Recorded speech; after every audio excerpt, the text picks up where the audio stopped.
ನಮಸ್ಕಾರ ದಾವಣಗೆರೆ ಅಂತಾರೆ. ಹರ್ಷ ಮಮತಾ ಶ್ರಮದಿಂದ ಮಾಡಲಾಗಿರುವ ಈ ಹಬ್ಬದ ಸಮಯ, ಹರ್ಷ ಮಮತಾ ಶ್ರಮದಿಂದ ಮಾಡಲಾಗಿರುವ ಈ ಹಬ್ಬದ ಸಮಯ ಯಾರೋ ಕೆಲವರು ವ್ಯಕ್ತಪಡಿಸುತ್ತಾರೆ ದೂರು ಸಂಶಯ, ಯಾರೋ ಕೆಲವರು ವ್ಯಕ್ತಪಡಿಸುತ್ತಾರೆ ದೂರು ಸಂಶಯ. ಮಾಡಬೇಡಿ ನೀವು ಮಂಡ್ಯ ಬಿಸಿಯ, ಮಾಡಬೇಡಿ ನೀವು ಮಂಡ್ಯ ಬಿಸಿಯ. ಒಳ್ಳೆ ಕೆಲಸ ಮಾಡಿದ್ದೀರಾ, ಒಳ್ಳೆ ಕಾರ್ಯಕ್ರಮ ಮಾಡಿದ್ದೀರಾ. ನಿಮಗೆ ಮೊದಲು ನಾನು ಎಲ್ಲರ ಪರವಾಗಿ, ನನ್ನ ಪರವಾಗಿ ಅಭಿನಂದನೆಗಳನ್ನು ಸಲ್ಲಿಸ್ತೀನಿ. ಸೊ ಸಮಯದ ಕೊರತೆ ನನಗೆ ಹರ್ಷ ಬಂದು ಕಿವಿಯಲ್ಲಿ ಹೇಳಿದ್ದು, ಯಾರು ಆಚೆಯವರಿಗೆ ಈಚೆಯವರಿಗೆ ಕೇಳಬಾರ್ದು. ಏನು ಬುಟ್ಟೆ ಹೇಳ್ತಾರೆ ಅಂದ್ಕೊಂಡ್ರೆ ನಿಮ್ಗೆ 2 ನಿಮಿಷ ಟೈಮ್ ಇದೆ. ಆದ್ದರಿಂದ ನಾವು ಮಾತಾಡೋದು ವರ್ತಮಾನ ತಲ್ಲಣಗಳು, ಸಾಹಿತ್ಯ ತಲ್ಲಣ ಎಲ್ಲ ಚೆನ್ನಾಗಿ ಮಾತಾಡಿದ್ದಾರೆ. ಯುವಕರ ಪರವಾಗಿ ನಮ್ಮ ತಾಹಿರವರು ಮಾತಾಡಿದ್ದಾರೆ, ಮಧ್ಯಮ ವಯಸ್ಕರ ಪರವಾಗಿ ರಘುನಂದನ್ ಅವರು ಮಾತಾಡಿದ್ದಾರೆ. ಇಬ್ಬರದು ಬೇರೆ ಬೇರೆ ರೀತಿಯಾಗಿತ್ತು, ಒಬ್ಬರು ಒಪ್ಪದೇ ಇರ್ಬೋದು, ಆದರೂ ಅದು ಭಿನ್ನವಾಗಿ ಎಲ್ಲ ಕೊಟ್ಟಿದ್ದಾರೆ. ಅದರಿಂದ ನಾನು ಏನು ಮಾಡೋಣ, ನಾನು ಒಂದು ಸಣ್ಣ 4 ಕವನಗಳನ್ನು ಇದಕ್ಕೆ ಜಪಾನ್ ಹಾಯ್ಕೋ ಅಂತಾರೆ. 3 ಅಥವಾ 5 ಲೈನಲ್ಲಿ ಹೇಳ್ಬೋದು. ಕೆಲವು ನಾವು ಉದ್ದ ಹೇಳೋದನ್ನು ಕೆಲವೇ 3-5 ಲೈನಲ್ಲಿ ಹೇಗೆ ಹೇಳಲಿಕ್ಕಾಗ್ತದೆ ಅಂತ ನೋಡಿ ನೀವು ಕೇಳಿ. ಅದರಲ್ಲಿ ನಾನು ಬರೀ 4 ಬೇರೆ ಬೇರೆ ಥರದ್ದು ಆಯ್ಕೆ ಮಾಡಿದ್ದೇನೆ. ಹಾಸ್ಯ, ದುಃಖ, ತುಮಲ ಇರುವಂಥದ್ದು ಎಲ್ಲ ರೀತಿಯದು. ದಯವಿಟ್ಟು ಕೇಳಿ. ಖುಷಿಯಾದರೆ ಚಪ್ಪಾಳೆ ತಟ್ಟಿ, ಇಲ್ಲದಿದ್ದರೆ ತಟ್ಟಬೇಡಿ. ನನಗೆ ಇನ್ನೊಂದು ಖುಷಿ ವಿಷಯ ಏನು ಗೊತ್ತಾ, ನಾನು ಬಂದಾಗ ನಾನು ಈ ಸ್ಟೇಜಲ್ಲಿ ಕೂತಾಗ ನಮ್ಮ ಆತ್ಮೀಯರಾದಂಥ ಸಾಹೇಬರು ಇರಲಿಲ್ಲ.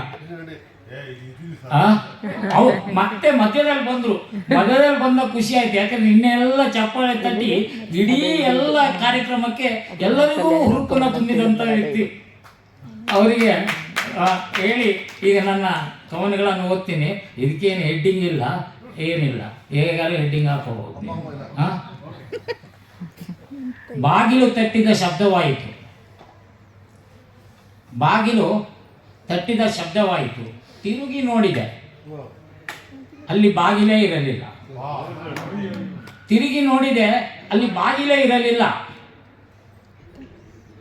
ಸಾವು ಅಳುತ್ತಿತ್ತು, ಸಾವು ಅಳುತ್ತಿತ್ತು. ನಾನು ನಗು ನಗುತ್ತಾ ಒಳಕರೆದೆ. ಸಾವು ಅಳುತ್ತಿತ್ತು, ನಾನು ನಗು ನಗುತ್ತಾ ಒಳಕರೆದೆ. ಅದು ನಗುತ್ತಾ ಹೊರಟೇ ಹೋಯಿತು, ಅದು ನಗುತ್ತಾ ಹೊರಟೇ ಹೋಯಿತು. ನೆಕ್ಸ್ಟ್ ಕರೆಕ್ಟಾಗಿ ಮುಂದಿನ ಮೊದಲೇ ಇನ್ನೊಬ್ರು ಹೇಳಿ. ನಾನವಳ ಕೇಳಿ, ಇದು ನೋಡಿ, ನಾನವಳ ಕೇಳಿದೆ ನನ್ನನ್ನು ಎಷ್ಟು ಪ್ರೀತಿಸ್ತೀಯಾ ಎಂದು. ನಾನವಳ ಕೇಳಿದೆ ನನ್ನನ್ನು ಎಷ್ಟು ಪ್ರೀತಿಸ್ತೀಯಾ ಎಂದು. ಪ್ರೀತಿಗೆ ಬೆಲೆ ಕಟ್ಟಲಾಗುವುದಿಲ್ಲ ಎಂದಳವಳು, ಪ್ರೀತಿಗೆ ಬೆಲೆ ಕಟ್ಟಲಾಗುವುದಿಲ್ಲ ಎಂದಳವಳು. ನನಗೆ ಅರ್ಥವಾಗಲಿಲ್ಲ. ನನಗೆ ಅರ್ಥವಾದಾಗ ತಡವಾಗಿತ್ತು, ಅವಳಿಗೆ ತಿಂಗಳು 3 ತುಂಬಿತ್ತು. ನನಗೆ ಅರ್ಥವಾದಾಗ ತಡವಾಗಿತ್ತು, ಅವಳಿಗೆ ತಿಂಗಳು 3 ತುಂಬಿತ್ತು. ಇದು ಹಾಸ್ಯ, ಅದೇ ಬೇರೆ ಬೇರೆ ರಸ ಇದೆ. ಈಗ ಕುಡಿತೇನೆ ಗುಟುಕು ಗುಟುಕು ಏನಂತ ಗೊತ್ತಾನೆ, ಏನು ಬರ್ದಿಲ್ಲ. ಇಲ್ಲ ನಿಮ್ಗೆ ಯಾವ್ದು ಕುಡಿತೀರೋ ಅದನ್ನು ಸೇರಿಸ್ಕೊ. ಕುಡಿಯುತ್ತೇನೆ ಗುಟುಕು ಗುಟುಕು, ನಿಲ್ಲಿಸದೆ ಮತ್ತೆ ಮತ್ತೆ ಕುಡಿಯುತ್ತೇನೆ, ನಿಲ್ಲಿಸದೆ ಮತ್ತೆ ಮತ್ತೆ ಕುಡಿಯುತ್ತೇನೆ. ಯಾಕೆ ನೆನಪಾಗುತ್ತಾಳೆ ಕೈ ತಪ್ಪಿದ ಹುಡುಗಿ, ಯಾಕೆ ನೆನಪಾಗುತ್ತಾಳೆ ಆ ಕೈ ತಪ್ಪಿದ ಹುಡುಗಿ. ಅಷ್ಟೇ. ಈಗೆಲ್ಲ ನೀವೆಲ್ಲ ಚಪ್ಪಳೆ ತೊಟ್ಟದ್ ಬಿಡಿ, ನಿಮ್ಮ ಹುಡುಗಿಯ ಬಗ್ಗೆ ಯೋಚನೆ ಮಾಡ್ತಿದ್ದೀರಾ ಏನೋ. ಈ ಸೈಡಲ್ಲಿ ಡೌಟ್ ಆಗ್ಬಿಟ್ಟಿದೆ ನನಗೆ. ಈಗ ಕೊನೆಯದು ಇಲ್ಲಿಗೆ ಮುಗಿಸ್ತೀನಿ. ಅಂತಿಮ. ಆಕಾಶದೆತ್ತರಕ್ಕೆ ಚಾಚಿದ ಬಿದಿರು ಉದ್ದವೋ ಉದ್ದ. ಆಕಾಶದೆತ್ತರಕ್ಕೆ ಚಾಚಿದ ಬಿದಿರು ಉದ್ದವೋ ಉದ್ದ. ನೆನಪಾಗುತ್ತಾನೆ ಬುದ್ಧ, ನೆನಪಾಗುತ್ತಾನೆ ಬುದ್ಧ.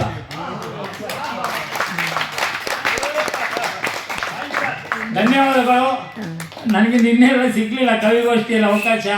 ಇವತ್ತು ಕೊಟ್ಟು ನನ್ನ ಬರ್ತ 4 ದಿನ ಉದುರಿಸ್ಲಿಕ್ಕೆ, ನಿಮ್ಮನ್ನು ಕಿವಿಗಳಿಗೆ ಹಾಕಕ್ಕೆ ಅವಕಾಶ ಕೊಟ್ಟಂತ ಎಲ್ಲರಿಗೂ ವಂದನೆಗಳು. ಕೇಳಿದ್ದ ನಿಮಗೂ ವಂದನೆಗಳು. ನಮಸ್ಕಾರ. ಮತ್ತೆ ಸರಿ, ನಾನು ಕನ್ನಡದಲ್ಲಿ ಅದನ್ನು ಹಿಂದಿಯಲ್ಲಿ ನಮ್ಮ ಗೆಳೆಯರಾದಂಥ ತಾಹಿರ್ ಇದನ್ನು ಹಿಂದಿ ಅನುವಾದ ಹೋಗ್ತಾರೆ, ಅರ್ಜೆಂಟಾಗಿ ಮಾಡಿದಂಥ ಅನುವಾದ. ಇವರು ನನಗೆ ಮೊನ್ನೆ ಪರಿಚಯ ಆಯಿತು. ಪರಿಚಯದ ನಾನು ಕೇಳಿದೆ, ತಾಹಿರ್ ನಿಮ್ಮ ಪ್ರೀತಿ ಬಗ್ಗೆ ಮಾತಾಡಿ ಅಂದೆ. ಅವರು ಏನಿಲ್ಲ ಅಂಥದ್ದೇನಿಲ್ಲ, ಮದುವೆ ಆಗಿಲ್ಲ ಅಂದರು. ಅದಕ್ಕೆ ಕೇಳಿದೆ, ಮದುವೆ ಆದವ್ರಿಗೆ ಕೇಳೋಕ್ಕಾಗಲ್ಲ, ಮದುವೆ ಆಗಲಿಲ್ವಲ್ಲ ಪ್ರೀತಿ ಬಗ್ಗೆ ಮಾತಾಡು ಅಂದೆ. ಇಲ್ಲ ಏನು ಏನಿಲ್ಲ ಅಂಥದ್ದೇನಿಲ್ಲ ಅಂದೆ. ಮತ್ತೆ ಮೊನ್ನೆ ಸಿಕ್ಕಿದ್ದು, ನೀವು ನನಗೊಂದು ಸುಳ್ಳು ಹೇಳಿದ್ದೀರಾ ಅಂದೆ. ಏನು ಸರ್, ಏನು ಸುಳ್ಳು ಹೇಳಿದ್ದೀನಿ ನಾನು? ಅದೇ ನೀವು ಪ್ರೀತಿ ಬಗ್ಗೆ ಸುಳ್ಳು ಹೇಳಿದ್ದೀರಾ ಅಂದೆ. ನೀವು ನನಗೆ ತಂದೆ ಅಂತಿದ್ದೀರಾ, ನಿಮ್ಮ ಜೊತೆ ನಾನೇನೇ ಹೇಳಲಿ ಅಂದರು. ಇವರು ಈಗ ನನ್ನ ಕವನಗಳನ್ನು ಕನ್ನಡದ ಹಿಂದಿಯಲ್ಲಿ ನಿಮಗೆ ಓದ್ತಾರೆ. पिछले 2 दिनों से इनके रूम में जाता हूँ, मुझे बड़ा आनंद आता है, बहुत ज़्यादा, क्योंकि ये कभी ऐसी बातें करते हैं जो दिल को लग जाती है। बड़े प्यार से, बड़े अदब से, खुल के बोलते हैं, जो कुछ बोलते हैं बड़े दिल से बोलते हैं, दिल वाले हैं।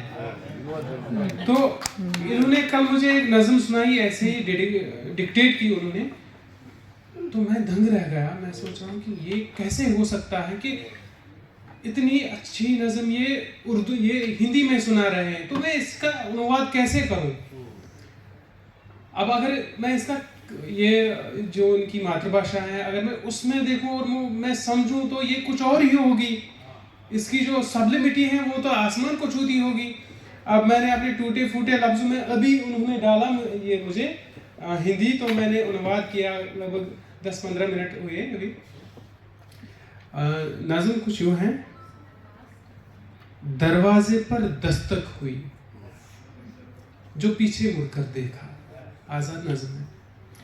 दरवाजे पर दस्तक हुई, जो पीछे मुड़कर देखा, तो न दर था कोई न दरवाज़ा था, न दर था कोई न दरवाज़ा था। मौत राज सी कर रही थी, मौत राज सी कर रही थी। मैं मुस्कुरा दिया और अदब से बुलाया, इसने हंसना छोड़ दिया। मैंने भी हंसकर पूछ ही लिया, तुम मुझसे कितनी मोहब्बत करती हो, तुम मुझसे कितनी मोहब्बत करती हो। वो कह दी, मोहब्बत का कोई मोल नहीं।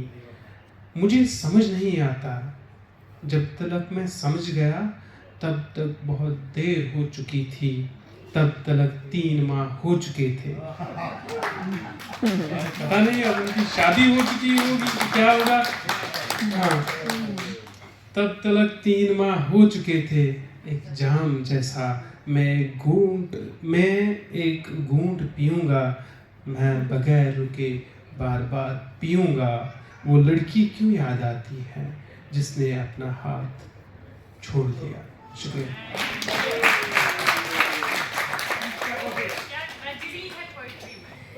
जोरदार तालियां हो जाए राजी ताहिर जी के लिए।